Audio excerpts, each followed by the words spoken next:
Many people have been asking about the Genius Act and what does it mean for America and New York State. Hey, I'm Clyde Vanell, New York State Assembly member and chair of the New York State Assembly Committee on Banks, and we're going to get into what these bills mean for our state and this country.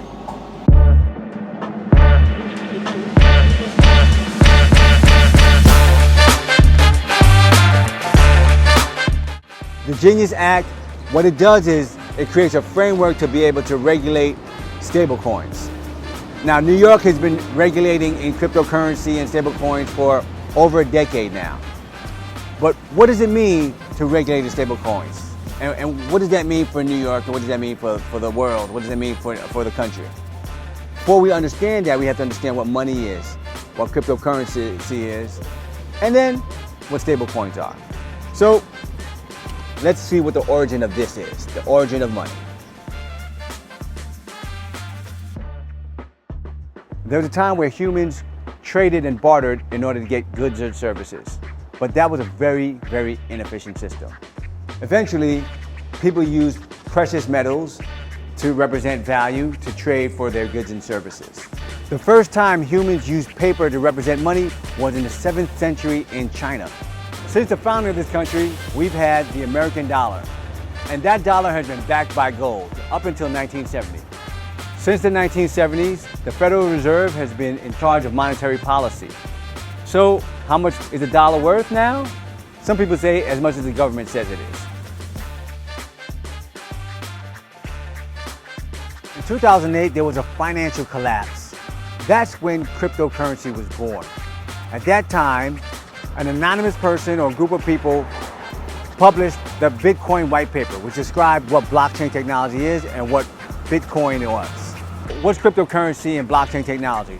Well, at the core of it, it's a group of computers working as a network together to basically record every single transaction.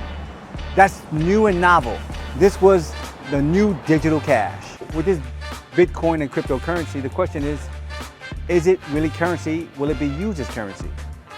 About 10 years ago, I went to try to answer that question and to see if I could use my Bitcoin to buy pizza.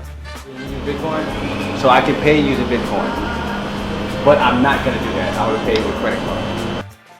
At this point, Dan is very willing to accept it. I'm not that willing to pay for it with Bitcoin.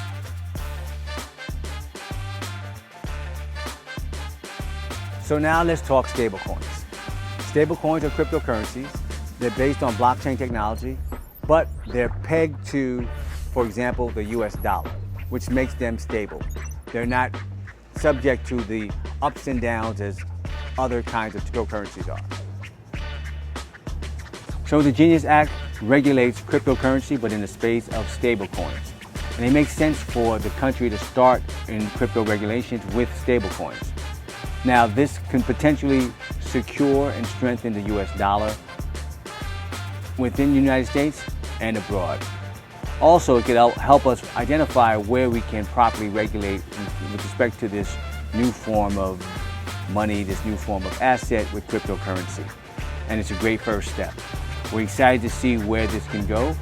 And we're also making sure that even though in New York we've been doing regulations around cryptocurrency for over 10 years, we're excited that the federal government is taking this step, and we're trying to work together with the federal government to make sure that we have a better tomorrow when it comes to finance, when it comes to investing, when it comes to regular New Yorkers and Americans.